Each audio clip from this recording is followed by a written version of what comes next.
we should stop exporting volumes of timber, logs, and lumber, in particular to our friends in China that kind of send it back to us in furniture. It should not be that for the last 50 years that I've been in operation, I can virtually not acquire any of the lumber or the low grades manufactured by regional medium-sized companies that, for some reason that is difficult for me to understand, prefer to sell the low grades to China rather than to try to stimulate value-added manufacturing in the regions.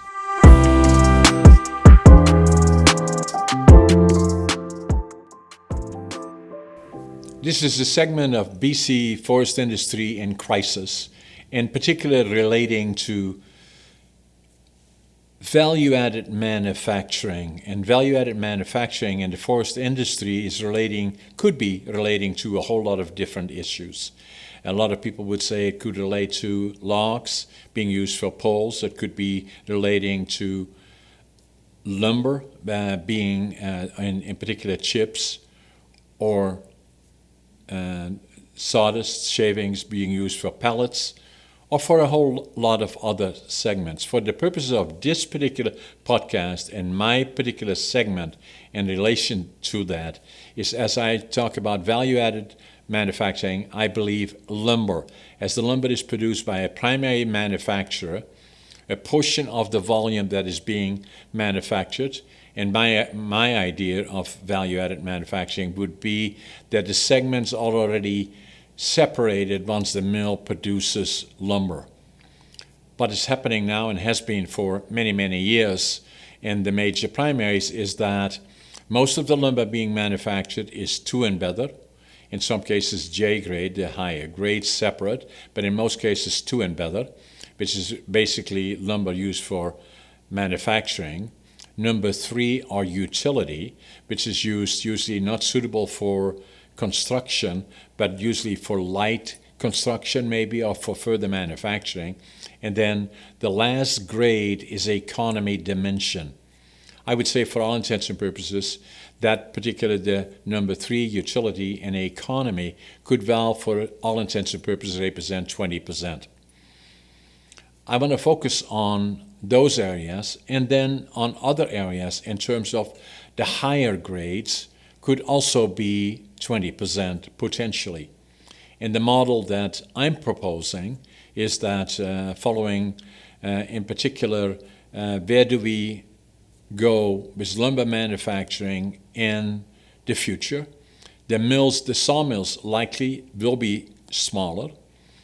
The sawmills will be more in the regions where the timber is grown. And then there will be more technology in those sawmills. I call it innovative primary in combination with intensive secondary.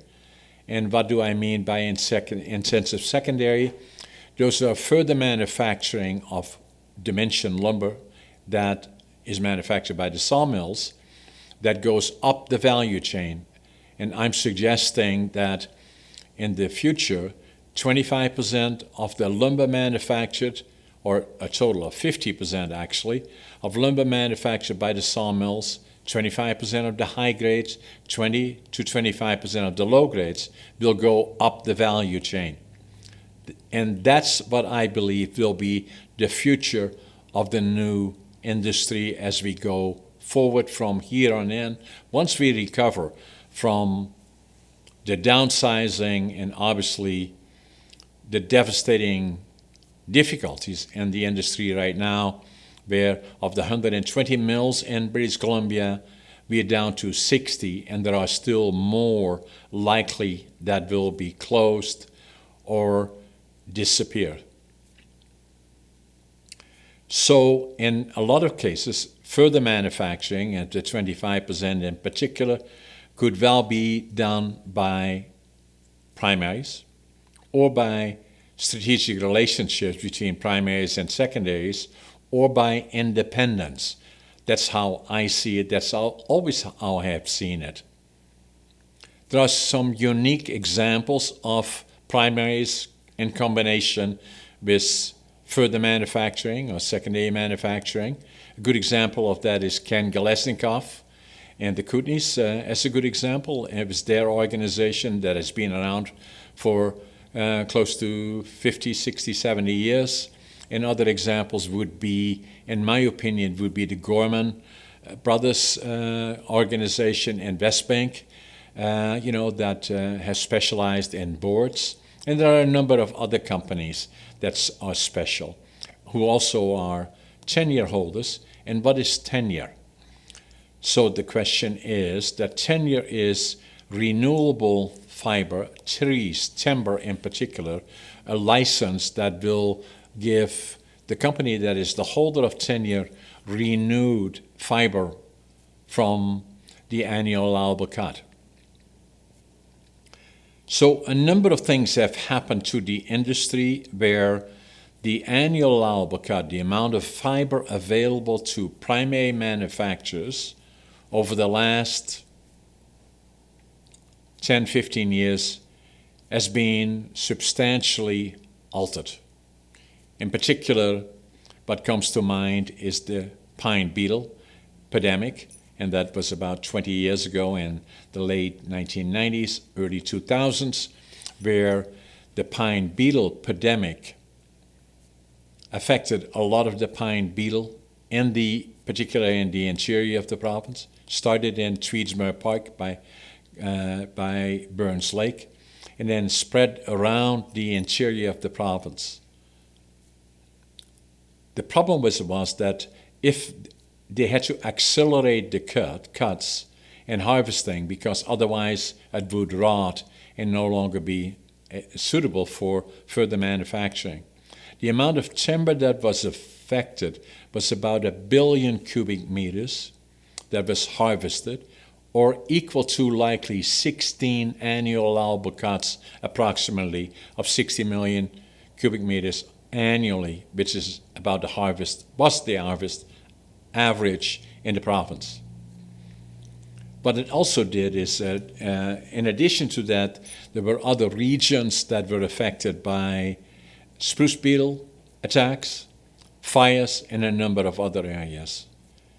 In combination with policies that were federal and provincial that further affected the annual allowable cut, where today the annual allowable cut in the province technically is around 50 million cubic meters annually, but in fact, because of legislation and changes to the Forest Act, the annual allowable cut, in fact, and availability to the timber because of UNDRIP or number of policies like that are no longer available to the primary sector, and the actual volume is probably closer to about 25 million cubic meters. Suffice to say that gradually over the last 20 years, already looking at the future for primary manufacturing in particular, the amount of sawmills operating has been reduced gradually. Fort Nelson comes to mind, Mackenzie comes to mind, Vavenby comes to mind, on and on and on and on, throughout the province, down the coast equally, if not more so. So there are only around 60 sawmills left. I believe there will be more closures, permanent closures, in northern BC, and in the interior, probably another 5-6 sawmills will be affected in the interior. So that then being said, where do value-added manufacturers fit into all of this, especially the ones that manufacture lumber? That you cannot have successful lumber remanufacturers unless you have a healthy primary sector. Because of policy, and a number of those that I already mentioned, reduction of the AAC, and policy changes in particular, provincial and federally, have affected obtaining cutting permits for, sawmills have to plan ahead, at least 2, 3, 4 years in terms of accessing fiber and preparing for it.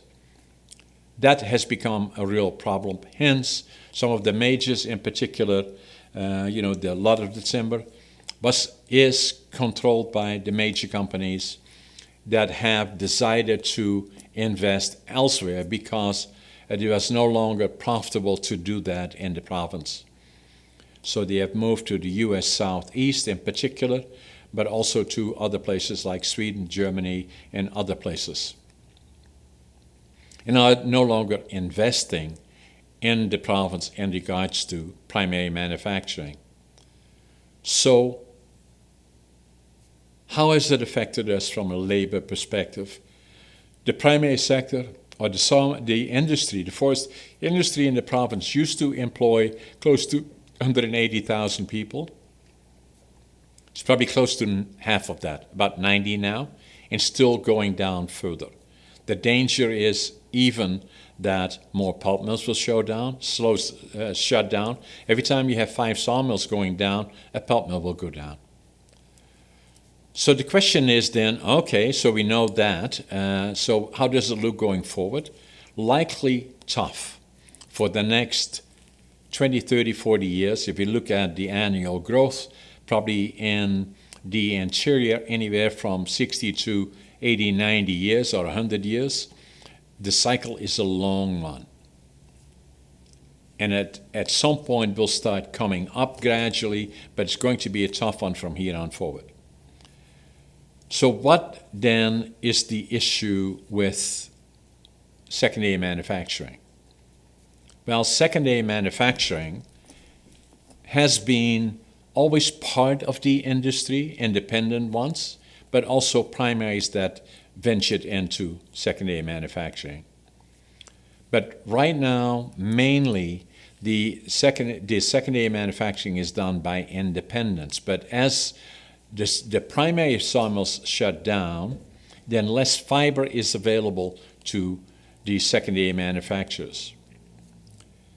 Brink, for instance, has had a 30 to 40-year relationship with Canfor, and that was a very, very amazingly good relationship, seamless virtually, and so where they did a lot of our marketing. At the same time, we obtained at market prices a lot of lower quality lumber for our value-added manufacturing plants, both not only in Prince George, but also in Vanderhoof and in Houston. Unfortunately, through the things that we're all aware of, a number of the mills have been shut down, Canfor.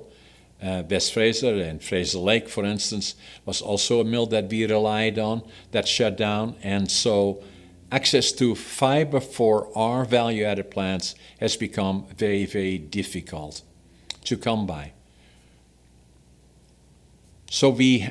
And then in some cases, what has happened over the years is that saying, how about the other companies? Well, most of the other companies, unfortunately, are manufacturing low-grade lumber, but a lot of that lumber is directed to China or other places, but not made available in the region. And the government tried to help that process and started, the intentions paper and announced by the Premier then, John Oregon, in June 2021, to get more involvement of First Nations. I support that, and most of the industry support that.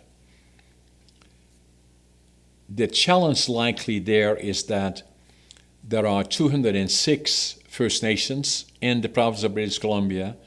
Add to that the province of British Columbia, there's 207 governments, and they're not working together as closely as they should be to give comfort to people that have invested and need to have predictability in terms of access to raw material, in particular the primaries. That has been a deterrent. The other part of it has been preserving of old growth that, in my opinion, I support, especially if you look at those big, massive trees down the coast and in particular other places in particular, but it went too far. Where they preserve some of the trees that are 150 years old and are suggested to be old growth and should be preserved, so that it has become a hindrance again to planning and making decisions on cutting permits. And then the other one is access to fiber for value-added manufacturers. That again was something that John Oregon had the right idea about, but implementing it has become extremely difficult, virtually impossible.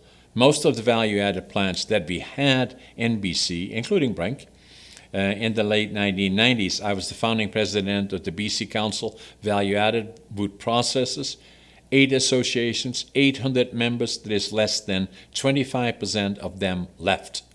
In northern BC, here, we used to have up to 40 value-added manufacturers. Now there is less than a half a dozen, and 2 or 3 of them will likely disappear in the next number of years.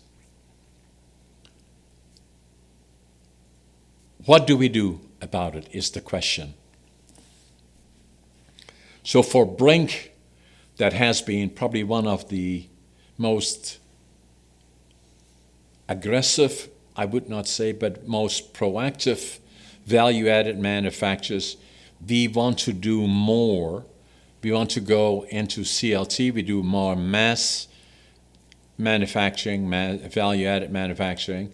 CLT is one of them. We are the founding finger joint manufacturer in Canada and want to further expand on our value-added manufacturing, both in Prince George, Vanderhoof, and in Houston. However, the government, after the announcement of the intentions paper, put in place the accelerator, the BC Value Added Accelerator in 2022, a year ago, to get more interaction and dialogue between primaries and secondaries.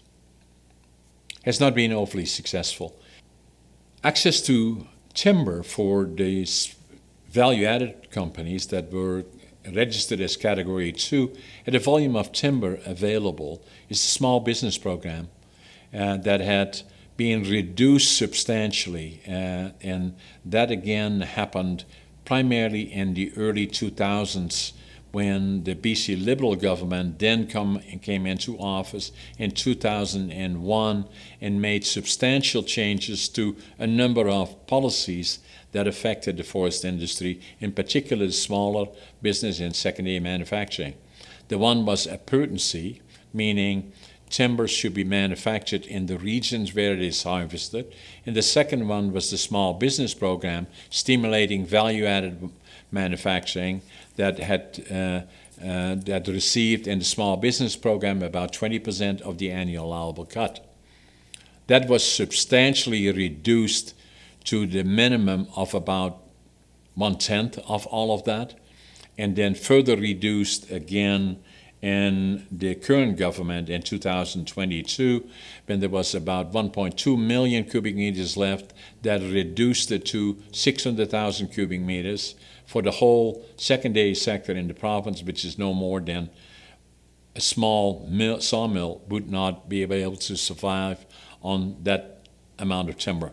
So it was mismanaged. The value-added accelerated to create interaction and dialogue really was not successful. So where in Brink's case, a number of mills are around our area that, although we had a very, very close relationship with Canfor, did well with West Fraser, but a lot of the medium-sized operators ship most of their low grades into China and other places and really are not making it available to local further remanufacturers or further manufacturers, which is very, very unfortunate. So that then being said, in terms of value-added manufacturing and saying, why is Brink now making an approach to trying to acquire primary facilities, especially recently with the announcements of Canfor making an announcement that they will not build a new mill in Houston, will affect our operations in Houston, Pleasant Valley Remanufacturing, and the same announcement of Polar in Bear Lake not starting up again, and will be likely dismantled, will affect our operations in Prince George. And then in Vanderhoof, where we have an operation relying on plateau that will be shut down permanently, it will likely adversely affect our operations in plateau and in Vanderhoof. So where we are today is that I understand that the other part, and I would be remiss not to mention that the factor that has an impact is not only the annual allowable cut and the difficulty with forest policy in terms of obtaining cutting permits, but the other part that is a factor, major factor, is that the Americans in softwood lumber for companies like Canfor have nearly doubled in size from close to 17% going or being now initially being 8.5%, moving to 17%, now for this year going as high as 35% or higher.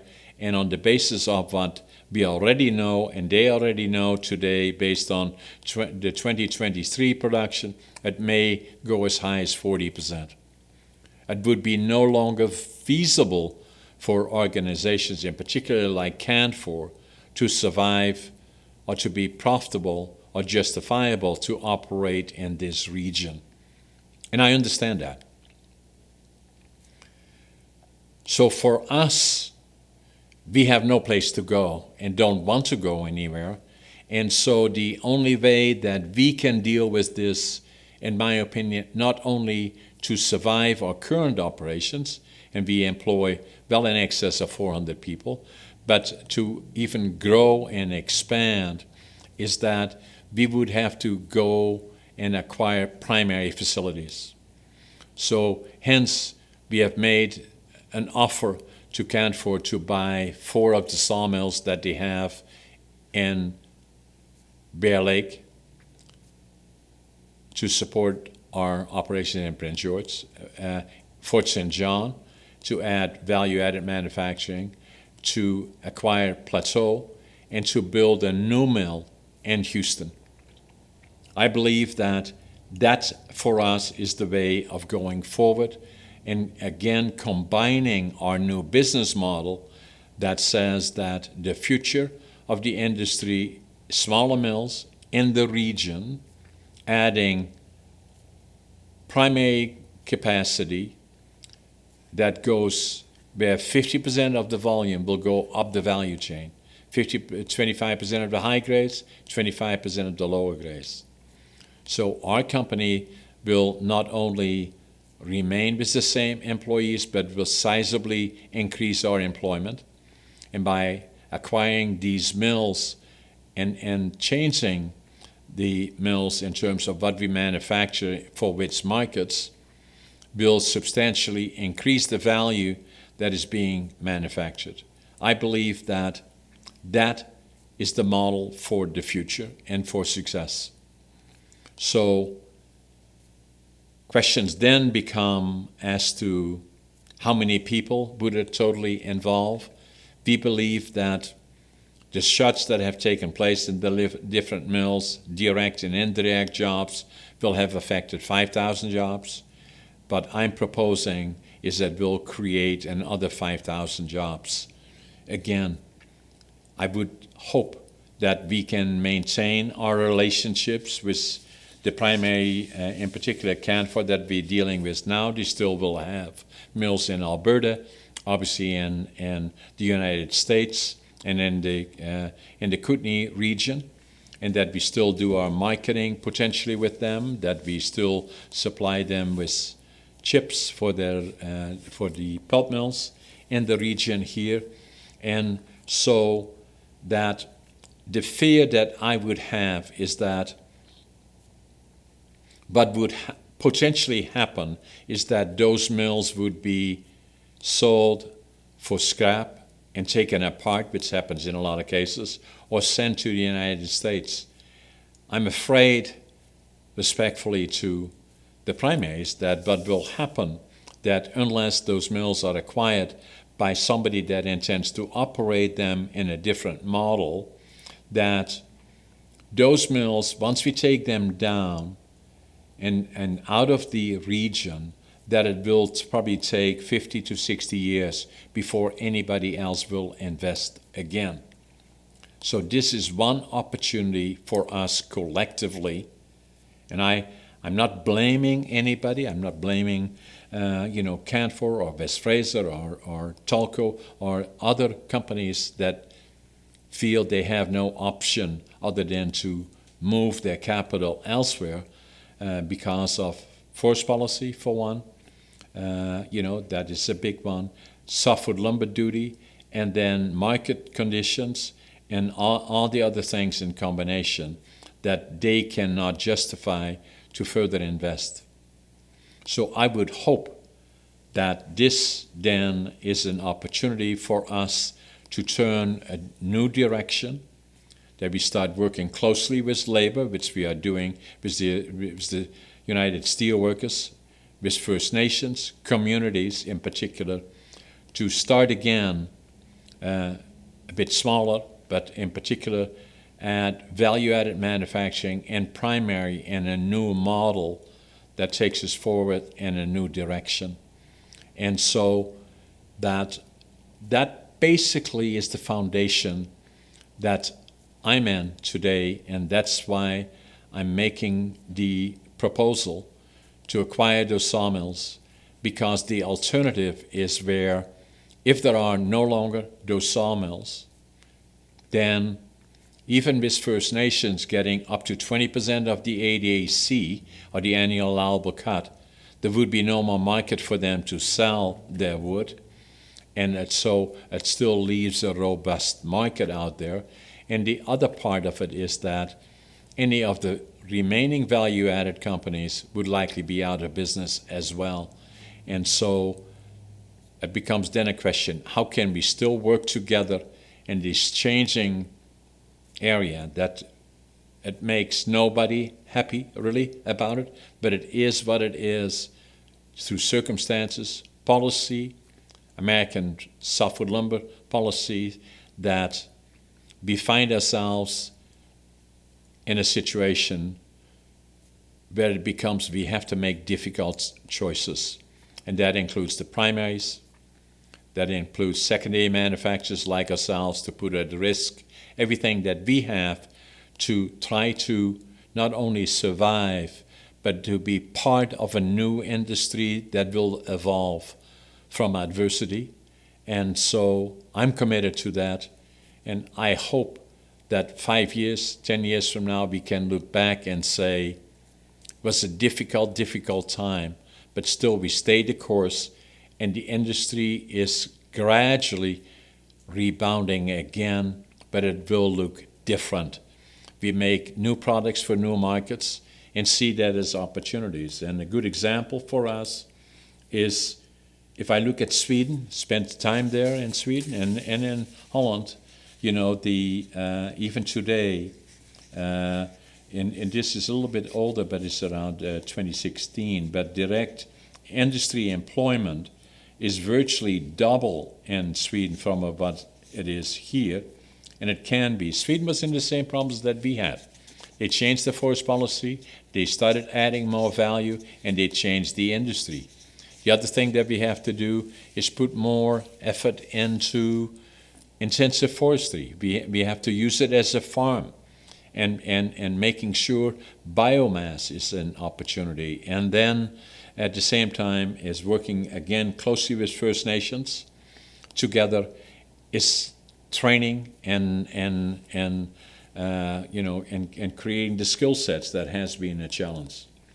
We should stop exporting volumes of timber, logs, and lumber, in particular to our friends in China that kind of send it back to us in furniture. It should not be that for the last 50 years that I've been in operation, I can virtually not acquire any of the lumber or the low grades manufactured by regional medium-sized companies that, for some reason that is difficult for me to understand, prefer to sell the low grades to China rather than to try to stimulate value-added manufacturing in the regions, in spite of the BC Value-Added Accelerator initiated by the NDP government. So, again, I believe that everybody should stand up and saying, that let's make sure we have an industry left. I'm committed. So are other people committed to, again, in the forest industry and believe in the forest industry. And so I believe our First Nations and communities and labor. And let's, again, remember this time as to where we took the turn and know this as the road taken and not the road not taken that will put this forest industry for the next 50 years virtually non-existent in the province, in the northern part in particular, but in the province of British Columbia. Thank you for listening.